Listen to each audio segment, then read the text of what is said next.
the most densely populated cesspool, fortress city, city of darkness, giant anthill, city within itself, kingdom of anarchy. These are just some appellations for the city that will go down in history as a place where the sun never shines. Welcome to the Look at This channel, and today I'll tell you about the remarkable fate of the fortress city of Kowloon. In reality, Kowloon was merely a district in Hong Kong. In 1987, on its 2.6-hectare area, 33,000 people lived. If New York had the same population density, it would host nearly 1 billion people. High-rise buildings were tightly squeezed together. People built the city like a pyramid, upwards, consequently leaving insufficient space for everyone who desired to enter the city. Kowloon became an enclave of China. Previously, a Qin dynasty fortress stood on its site, and the city itself translated as 9 dragons.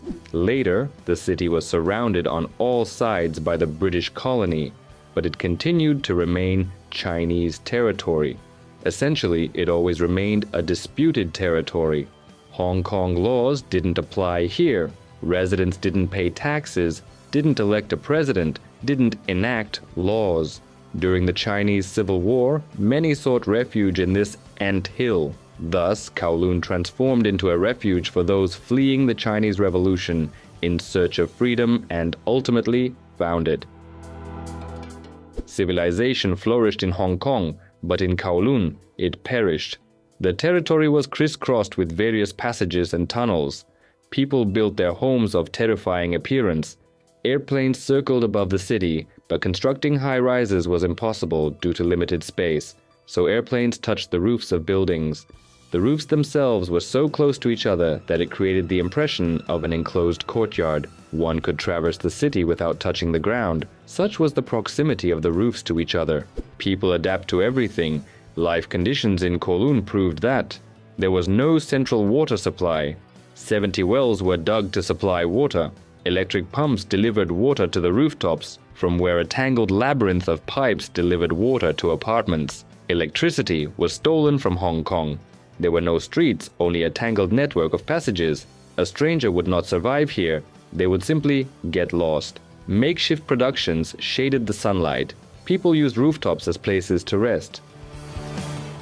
In the 1980s, Kowloon turned into a heap of concrete, garbage, and bundles of electric wires. Living there became impossible even for the most resilient individuals because water was simply undrinkable. The city was ruled by the mafia, which established numerous dens and casinos in Kowloon. Drugs were more accessible than fresh air and drinking water, and restaurants served dishes made from dog meat. Streets were illuminated only by the lights of numerous signs, stalls, and medical offices. Kowloon was a paradise for dentists. They didn't need a license, and the concept of illegal labor didn't exist in the city at all. Hundreds of makeshift productions sprang up throughout the fortress territory. They manufactured everything imaginable: bags, dental prostheses, shoes, food. The police were afraid to even peek into the monster city.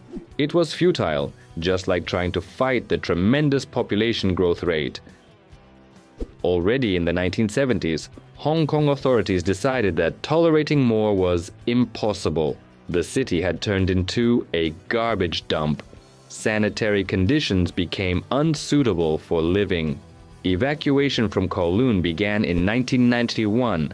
The big communal was demolished in 1994, providing residents with compensation or apartments in Hong Kong. Despite all the horrors, a sense of certain freedom guided people, and when they learned that the city would be demolished, they were extremely upset.